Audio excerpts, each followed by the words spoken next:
Behind me is all of the different whiskey that is coming pretty soon on the channel. There's a little bit of a theme in that most of it is something kind of interesting and or is a few special releases, but most of them are more interesting because they're different. And that leads us to our newest Shelf Hero or Shelf Zero bottle. This is the new 101 proof Redwood Empire Pipe Dream. Now what makes this special is that it is one of the very first products, especially at a shelf available, that contains some of Redwood Empire's own distillate. Now it's not 100% their distillate, it's a mixture of Kentucky, Indiana, and California bourbons using a 4-grain mash bill. But from my understanding, a majority of it is their own distillate. So we're going to finally get an idea of what the evolution of Redwood Empire's own non-sourced products can start to look like. Let's crack into this bad boy and do a 2-Minute Tuesday. Don't get stuck. My corgi trying to get himself stuck.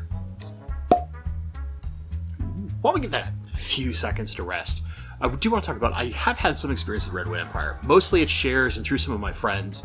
And what I've tended to find is that Pipe Dream is the one that aligns with my palate the most. Now granted, I'm not a big rye fan, so things like Emerald Giant and even the Lost Monarch tend to get a little minty for me. A lot of the basic shelf level Redwood Empires they're pretty decent, but the one that I tend to like the most is the cast strength Pipe Dream. Now I haven't tried some of the newer special releases, Screaming Titan, Foggy Burl, all those. I haven't really dived into a lot of those, but some of my friends love them to death. I am kind of excited about this because I want to see what a brand that has been very successful at sourcing their product can do with their own distillate, and how their brand can potentially evolve and get away from being purely a non-distilling producer. Let's get into it. Color, you got kind of a lighter amberish color at only 101 proof.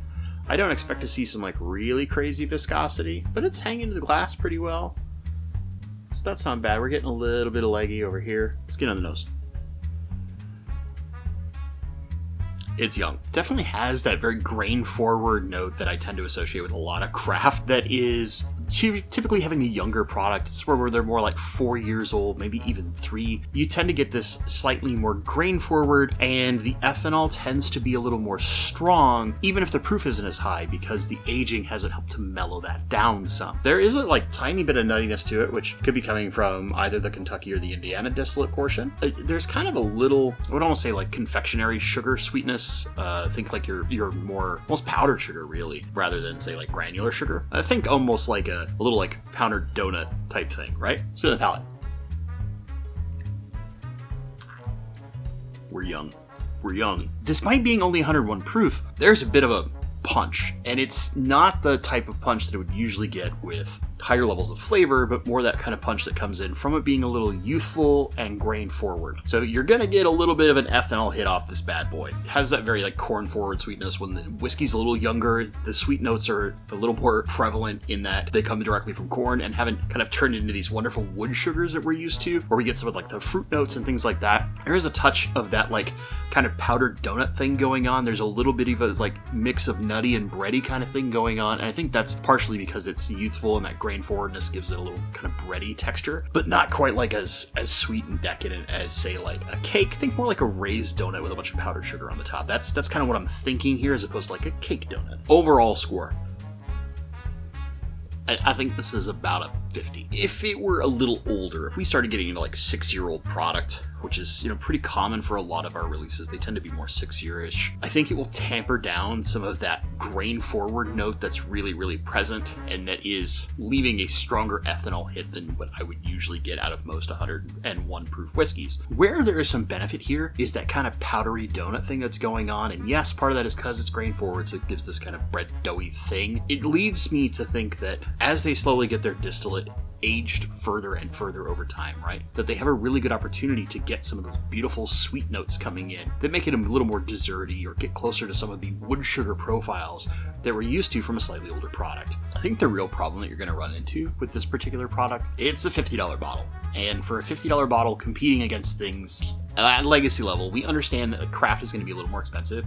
But when you're competing against something like Wild Turkey 101, even Russell's Reserve, which is closer to that $40 level, a little bit cheaper, there's just a significant difference because The age isn't present to help tamper down some of that youth and that grain forward note. Understandably, it's a craft and mixture of source whiskeys. It's going to be more expensive. But I think one of the things that they could do to improve, if you were to take that score from kind of like middle of the pack into something more interesting, get some age statement in there, because you're going to compete right now. You got to think about this. Wild Turkey 8-Year 101 is coming to a shelf, and it's a $50 bottle. This, which is very youthful and grain forward at 101 proof, is the same price. And if you're going to compete against that, other than your most die-hard fans, especially your locals, you've got to be able to give a profile that can match something of that quality and caliber. There's similarly like Old Forester 1910. Not necessarily the same proof, but just similar price point for a really good whiskey. Or even Eagle Rare, assuming you can get it at MSRP. Thankfully, I can find it at MSRP in my state. It comes out to about $50 after taxes. This is $50 before taxes, so I think it's tough. It's a tough sell, and that's kind of why I'm rating it a 50. There's some hope. It's not as bad as the Johnny Drum was. Man, Johnny Drum was like paint thinner. And my corgi's rooting around trying to get to something. Yeah, what are you doing? What are you doing? He won't let me pick him up, though. I wish he would. Anyway, you're competing against a lot of different products at that price point or slightly below that price point that just have you trumped in one way or another. Now, granted, most of them come from legacy distilleries. I want to give them a little bit of credit there, but I would love to see a little bit more age on the product because I think that's going to tamper down that grain forward note and give us some more wonderful wood-influenced flavor profiles that'll take this from mediocre at best to potentially another shelf hero. So, in the end, is this a shelf hero or a shelf zero? Right now, it's a shelf zero. I think there are so many other products, especially the 8-Year Wild Turkey that's coming. There's the 7-year-old Fitzgerald that's everybody's going crazy for right now. It hasn't even hit my state yet, but that's also a $50 bottle at MSRP. People are going to freak out. It's going to be way more than that, but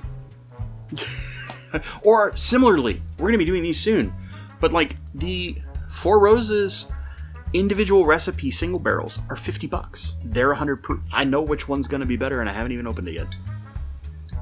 This guy. What do you do, right? If you've enjoyed this video, give it a like. If you haven't subscribed yet, consider subscribing, because once we get to 1,000 subscribers, we're giving away this E.H. Taylor single barrel and probably a few more, and I think I might even have something once we hit 500 subscribers. We'll probably talk about that next video, though. What I'd also love to hear from you is in the comments down below. Have you had Redwood Empire's new 101? Have you had other Redwood Empires? What are your thoughts? Do you think that I'm completely wrong and this is a phenomenal bottle even at its price point? Or are you on my page and you're like, there's a lot of better shelfers out there and here's my best example, right? Let's talk about things that compete with that, whether it's that price point or proof point where they've got room to improve. As always, my friends, thank you so much for watching, and stay awesome.